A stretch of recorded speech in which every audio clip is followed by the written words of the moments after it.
somebody loves you does not give you a right to unleash to them or upon them the words of hatefulness and hatred or anger or malice or what have you out of your mouth.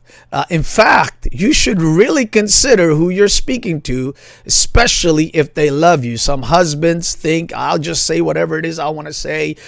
This woman is my wife, or my children. I'll just say whatever. They're my child. They came out of my loins. They came out of my womb. I can tell them whatever it is I want to tell them.